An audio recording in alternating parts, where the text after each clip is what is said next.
everybody to the Live the 8 Wise Way podcast with me, Kim Rutherford, psychotherapist, author and creator of the 8 Wise methodology for better mental health and also well-being, because they go hand in hand. And I get asked this an awful lot, Kim, why do you do mental health and well-being? Because really what I like to do is specialise in psychological well-being. And psychological well-being means looking after our mental health and making sure that our mind is working in the way that keeps us healthy, but also looking after our overall psychological well-being and mental well-being. And if you put those two together, what you're able to then do is put in place recovery and prevention tools in order to look after your mental health and well-being for the rest of your life. So that's what really 8 Wise is all about. It's about a methodology that helps you manage your mental health and your well-being for the rest of your life. And at the moment, we're covering a mini-series, and this is a part 3 of the mini-series that is talking about developing healthy coping mechanisms. And today, what I want to do is talk about stress, or should I say more specifically, I want to talk about debunking some of the stress myths that are out there. Obviously, an awful lot of what I do is around learning how to manage stress, because although stress itself is not a mental health issue, I want to make that clear, stress itself is not a mental health issue. If stress is not managed effectively or appropriately in some cases, it can be a gateway to a lot of other mental health issues. So what stress really is, it's a pressure point. It's a big impact on our overall psychological well-being, on our well-being. So as part of developing coping mechanisms or developing really healthy coping mechanisms, it's really important to understand the facts. And sometimes that's one of the biggest coping mechanisms we've got. When I work with my clients, I tend to get them to talk about just because it's in your head doesn't mean it's true. Just because it's in your head doesn't mean it's fact. And so when we're looking at dealing with things like anxiety, negative thinking processes, those day-to-day issues that we experience that can sometimes lead us down the rabbit hole into these unhealthier thinking patterns or emotional feelings, then really what I ask my clients to do is try to focus on the evidence and focus on the facts, because what that does is help you to manage the thinking, manage the moment, bring you back into the reality of the situation rather than following through with the catastrophic thinking and the spiraling that it can lead us to. And so really, I thought it's really important that we understand stress. And I've covered stress a few times in this podcast. Obviously, from day one, a lot of what we talk about is stress. But I've never really focused on the many myths about stress. And I do so much research, and I'm always looking for the simplest way to explain things to people and the simplest way to talk about it with other people. And as I was doing my research, I came across a lovely psychologist by the name of Andrew Bernstein.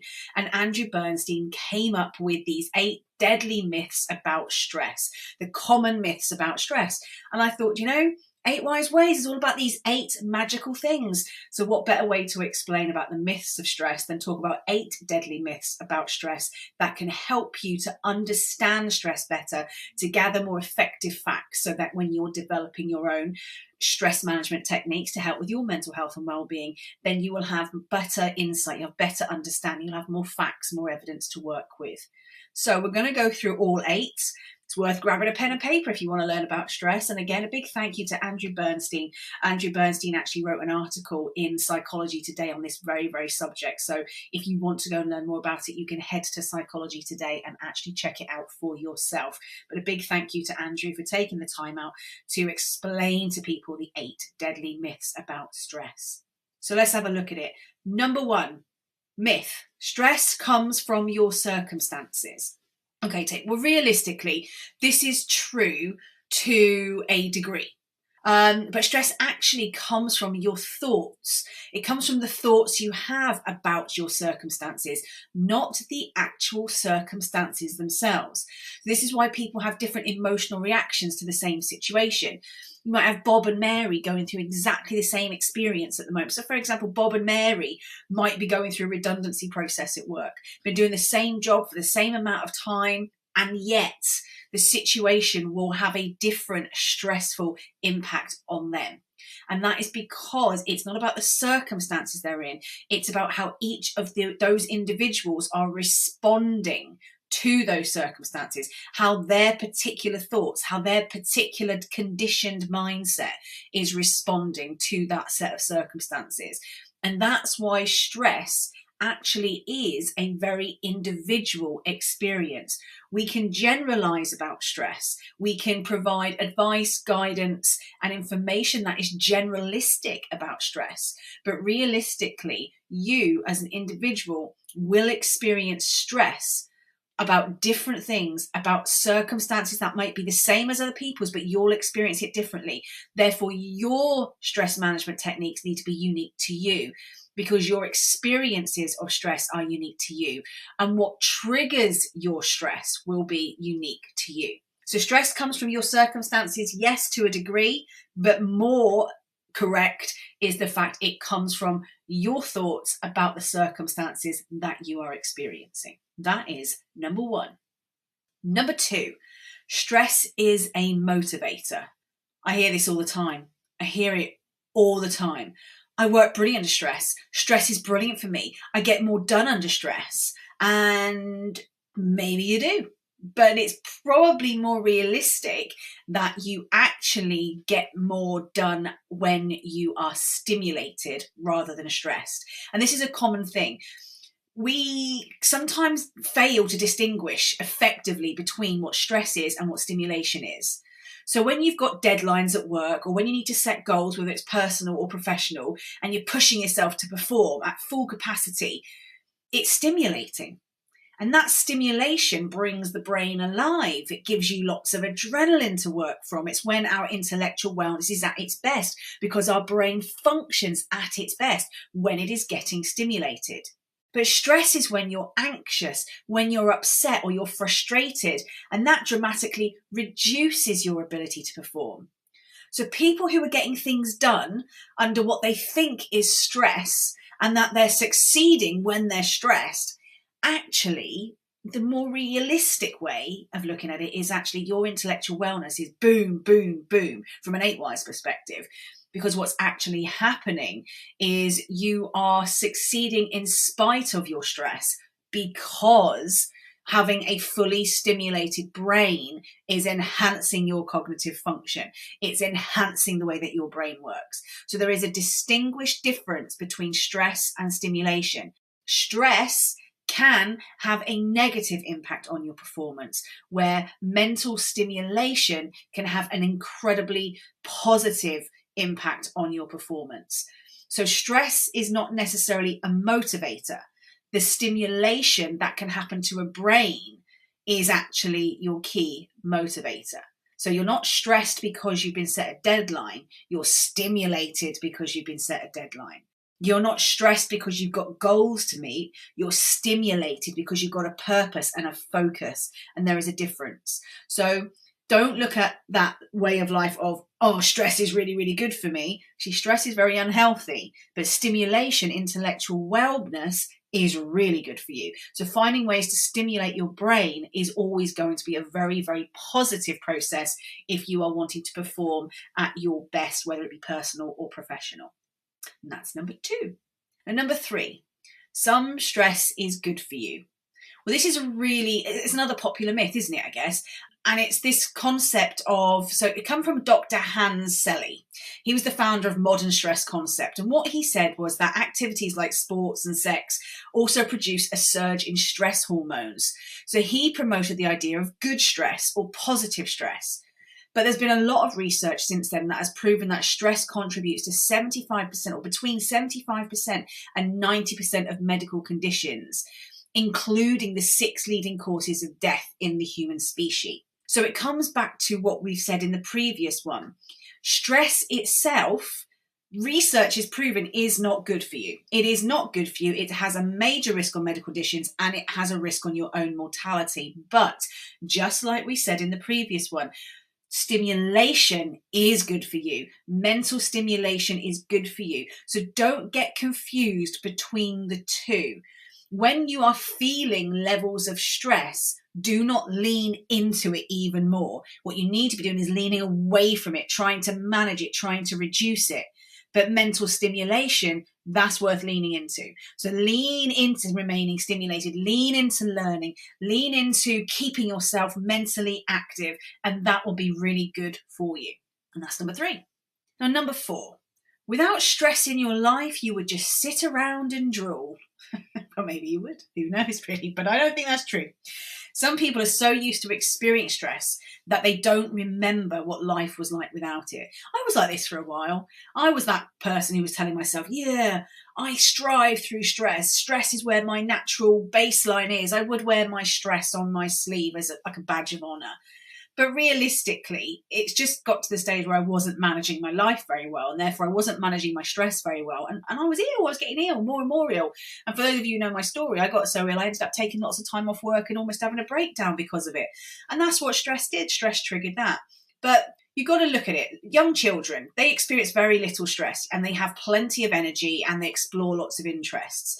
And so that's the same is true for adults, even with the responsibilities we have, okay? What that basically means is, without stress in your life, you will have more cognitive function, which means you will have more ability to learn new things, do new things, go out there and get that stimulation our brain craves. Without stress, you're actually able to juggle more. So even though you already have lots of responsibilities in your life, when you live a life that has got reduced levels of stress, your brain feels freer. You feel like you have more time, and then you also have more capacity mentally to fill that time with interesting things. So without stress in your life, you would not be bored. You would not be just sat around doing nothing, none. You'd actually have a more fulfilling life. You'd have more energy to do things. You'd have more fun. You'd have more interests. So it's important to find ways to de-stress if you are wanting to have a fulfilling life with a better quality of life as well. And that's number 4, halfway through. Number 5, the best way to deal with stress is to exercise, breathe, and relax. Now, I talk about this all the time, and I do talk about it, and I do say to people, just stop, just breathe, improve your relaxation techniques, improve your exercise.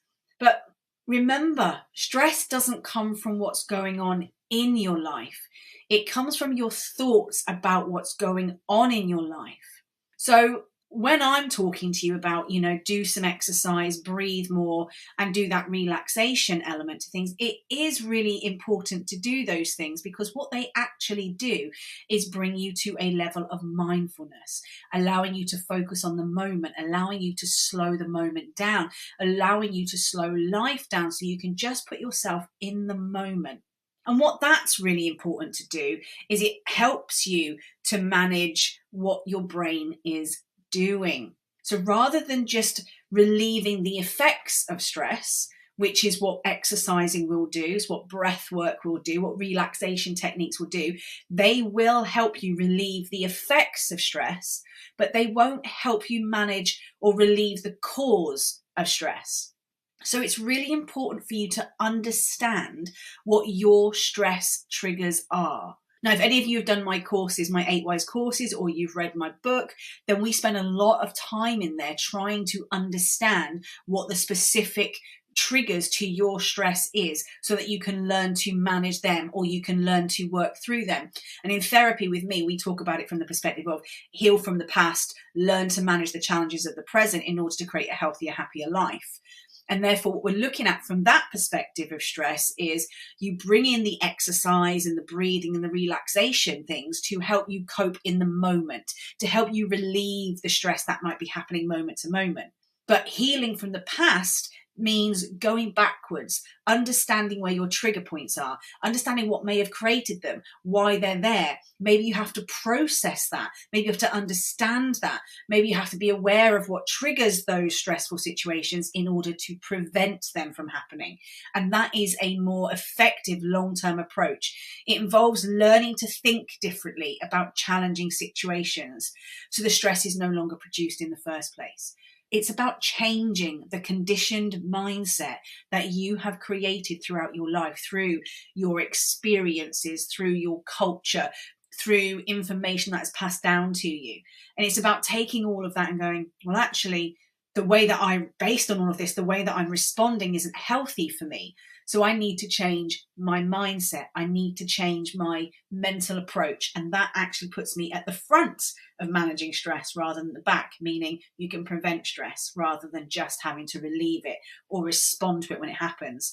Because at the end of the day, like they say, cure. It'd be better to cure something to experience it. And if we can, prevention is always going to be better than cure, because then if we just have to prevent it, we never have to experience it in the first place. And most of the time, it's the experiencing it is actually causing us the problem. So the best way to deal with stress in the moment that you want to relieve it, is to exercise, breathe and relax. But to really manage stress long term, it's about finding the root cause and processing it, managing it, working through it, healing from it and overcoming it, whatever you have to do when you've identified what your cause of stress is. That was number 5. Number 6, stress is a choice. I hear this a lot. And you find this an awful lot with some of those performance coaches. You hear it a lot in workplaces when they say, when they almost make somebody who doesn't feel stressed about a situation as if there's some form of hierarchy in comparison to another one. Absolute BS. Absolute BS. Stress is a byproduct of subconscious beliefs you have about the world. Okay? What that means is you can't choose not to believe something. You can't just choose that. Those things happen, those responses, those subconscious responses happen within a split second, and they are based on an abundance of beliefs that you have developed throughout your entire life. You believe it because you think it's true.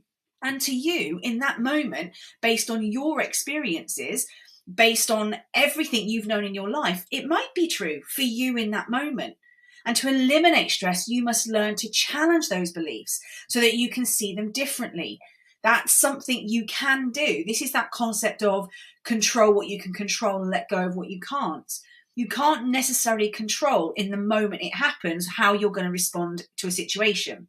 What you can do is learn to change your response when you understand it, when you know what it is, when you know what it comes from, when you know what the root cause is. And that's really what we should be doing. So stress itself is not a choice. How we choose to develop stress management tools in order to manage it is a choice. So we have a choice in changing our mindset, changing our belief system, changing how we might perceive stressful situations in the future. But in the moment, we don't have any control over it at all. Therefore, stress is not a choice. It's a function of insight. And only when we change our insight can we change our stress response. So that is number 6. Number 7, stress is inevitable. Okay, look for something you're not bothered by that other people are. So look at an easy one is phobias, for example. Have a think about the people that you know that might be scared of heights or flying or spiders, something that they're scared of that you're not. So people who experience stress in those situations say it's inevitable because they can't imagine not feeling stress. But you know that's not true. You know that it is possible to not feel stress in those situations. What's happening to them is their emotions are coming from their beliefs, and your emotions are coming from your beliefs. That's why one person can jump out of an aeroplane without any fear whatsoever because their belief system isn't triggering a stress response. Yet another person struggles to even stand on a couple of ranks on a ladder because their belief system genuinely leads them to feel that they're incredibly fearful, they're scared, they're in danger, and so they become incredibly stressed. The same is true for whatever you are stressed out about, whether it be money, work, the kids, relationships, whatever it is entirely possible to think differently about the situation. Okay, it is possible. It might not be easy and you might need to learn it. You might need to train it, but stress is not inevitable in every situation.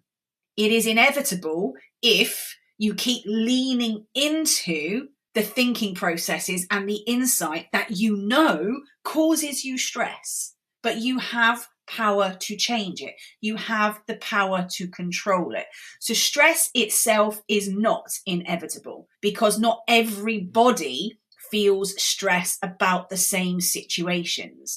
Therefore, you can change your mindset, you can change your insight, and you can think differently to prevent that stress happening. Ultimately, stress management requires a different approach to your thinking, to your belief system. If you can put the time and effort into changing your mindset, changing your thinking patterns, changing your belief system, it will have a different impact on your emotions and your thoughts, and therefore it will have a different impact on your stress triggers, reducing them, potentially even eliminating them. And that is number 7.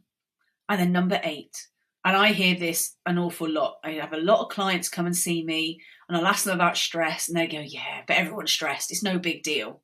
And I think a lot of that is because the word stress is usually about, a lot of people just link it as if it's this really small thing about not meeting deadlines in work or being late for something. But realistically, stress is so much bigger than that.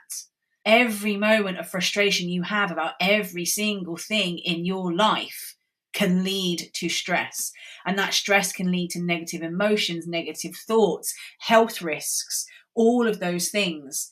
So realistically, any form of stress, any level of stress that you might experience is a big deal. It is a big deal. It is impacting your brain. It is impacting your body. It's impacting your emotions, your psychological being, your physicality, everything. Stress is a big deal.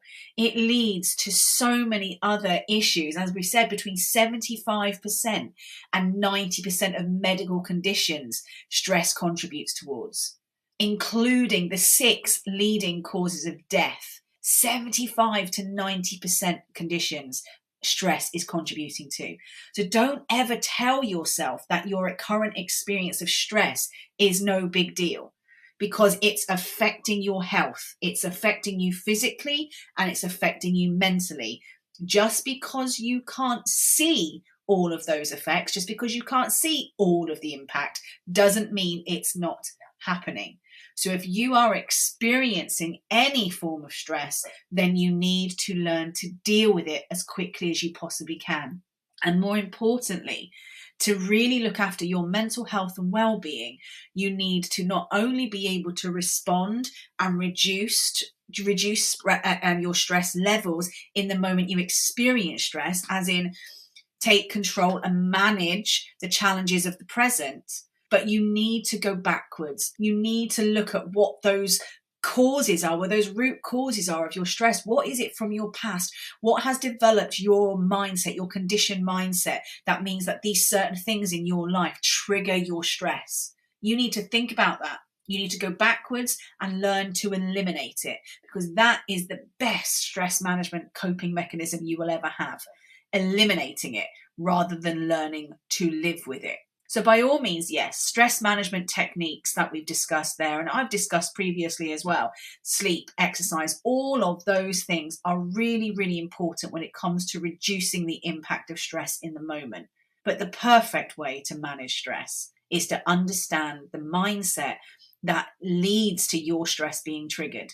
And when you understand the mindset that leads to your stress being triggered, you are then able to adapt, to change, completely redo it if you need to. But that's what you need to do. So if you think having a bath every now and then is helping you to manage stress, it's just making that day a little bit easier. But if you want to make sure that that thing that triggered you that day doesn't keep triggering you for the rest of your life, then go and do the other piece of work. It will take time. It will not always be comfortable, and you might need some support doing it. But doing that will help you become the best stress manager you could ever possibly be in your life.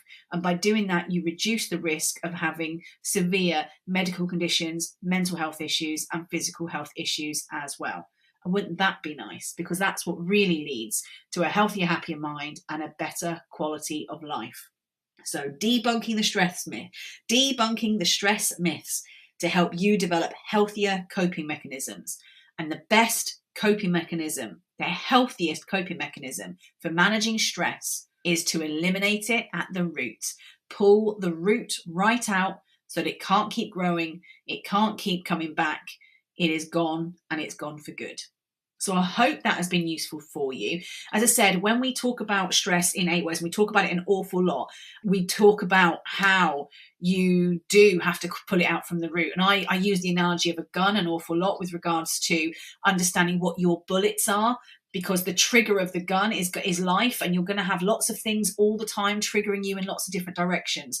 But if you're able to find out what your key bullets are, and you're able to work through them and overcome them and remove them, by removing the bullets, you eliminate that stress trigger in the first place. So life can happen, but you are not responding in a stressful way towards it, which basically means you've mastered that art, and you understand that stress will only happen if your response to it allows it to happen.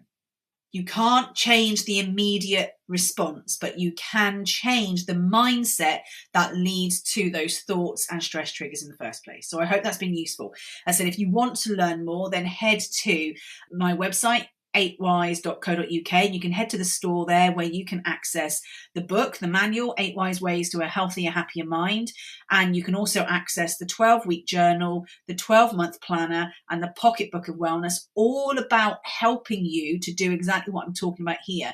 Manage stress, understand your well-being spectrum, understand your key pressure points, understand what triggers you, and learn some tools and techniques for managing it and removing the root cause right at the base there. So you can get all of that at the website. And if you are interested, in the next 6 weeks, I will be starting the 8 Wise Accelerator program, which is 12 modules, all delivered online. And the way that they will be delivered is nice and simple. They will be pre-recorded. So if you can't attend a live session, that's absolutely okay. They're going to be pre-recorded. And when you sign up to do it, you'll be welcomed into a Facebook group. And the reason I'm doing it in Facebook is because I want there to be a community. Because obviously when you go through anything with regards to mental health and well-being, you need a support system and a community. The 8 Wise community is amazing. So you'll sign up for the course. You'll get welcomed into the Facebook group, and you'll get to meet all of the other people that are doing everything with you. And then once a week, each module video will be uploaded with any of the work that you need to do. So you'll get the video with regards to all the underpinning knowledge. You'll get homework and all the homework tasks, and you will also get the specific worksheets and workbooks you need to do that week to help you with that particular module. That will take place for a period of weeks, and then ultimately I will pop in and out of that Facebook group, giving you extra help, tools and techniques and tips as time is going on as well. So it really will be like group therapy, but that is coming up within the next 6 weeks. So check out the website in the next week or two, and all of that information will be there. And if you want this information directly sooner, then please do go into the website again, and you can sign up for my newsletter. And my newsletter comes out weekly. And in that newsletter, it lets you know about all of the events we've got coming up, all of the training courses we've got coming up, because we've got the 8 Wise Accelerator coming up. We've got the Managing Emotional Eating coming up. We've got the Developing Good Self-Esteem coming up as well. So those courses that are really about changing your mindset, learning to understand what your conditioned mind is, learning how to develop these healthier coping mechanisms so you can have better mental health and well-being and a better quality of life. Like I say, I call it living the 8 Wise way, and I welcome you to join me to start doing that as soon as you possibly can. Of course, as always, if you've ever got any questions or queries with regards to 8 Wise and how it might be able to help you, your family, your friends, or your employees, then feel free to email me. All my contact details are in the comments underneath this episode. But that's enough for this week. Thank you very much. These were the 8 common myths about stress. Debunked. Debunked, as I said.